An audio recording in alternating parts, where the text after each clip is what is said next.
Бүгін сіздерге бір шайда таусылып қалатын, өте дәмді болып шығатын сәбіз қосылған бәліштің жасау жолын ұсынатын боламын.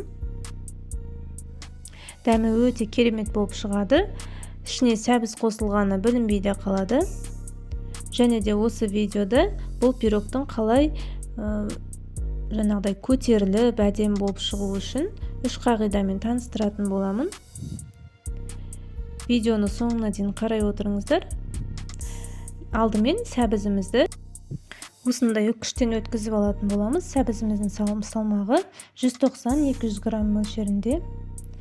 Және де 3 жұмыртқаны жақсылап осылай бір ыдысқа жарып дайындап аламыз. Және де кішкене шым-шым тұз салып миксерлейтін боламыз. Ақырындап жұмыртқамыз көпіре бастаған кезде 150 грамм мөлшеріндегі қантымызды біртіндеп сала бастаймыз.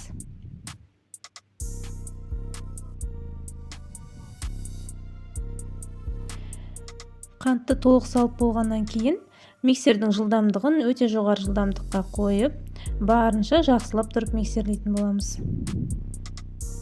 Осы жерде есте сақтайтын бір қағида, бұл жұмыртқамыздың әппақ болып көпіруі. Міне осындай әппақ болып көпіріп қоюланғанша миксерлейміз. Сонда пирогымыз өте дәмді болып көтеріп шығатын болады. Осылай әбден миксерлеп алғаннан кейін ванильді қант қосамыз кішкене. Міндетті емес, болмаса қоспай қоса да болады. 90 грамм, 90 мл сұйық май құямыз. Және де осындай күрекшенің көмегімен жақсылап ақырындап араластырамыз.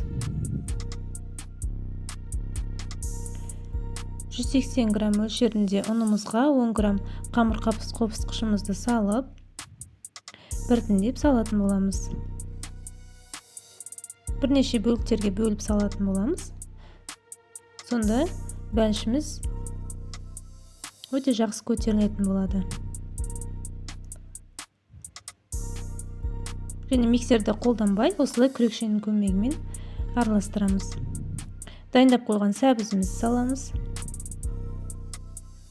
Осы заттарды араластырып алғаннан кейін 25-30 грамм мөлшерінде грек жаңғағын қосамыз. Грек жаңғағы немесе мейіз де болады. Мен үйде бар жаңағы қалған осы заттарды қостым.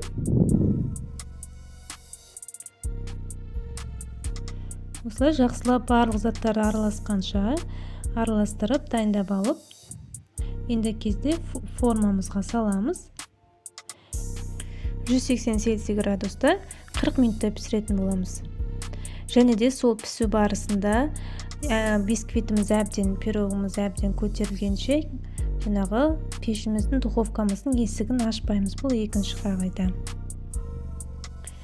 Және үшінші қағида, міндетті түрде пирогты кем дегенде 30 минут, 1 сағат көлемінде суытамыз.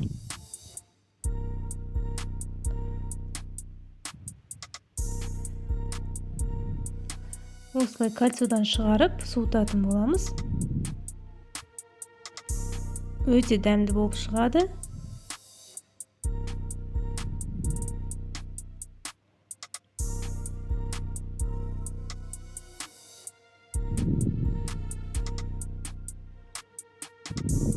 Міндетті түрде осы рецептпен жасап көріңіздер.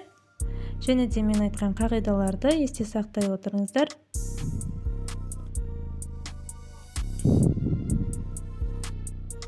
Астарыңыз дәмді әрі берекелі болсын.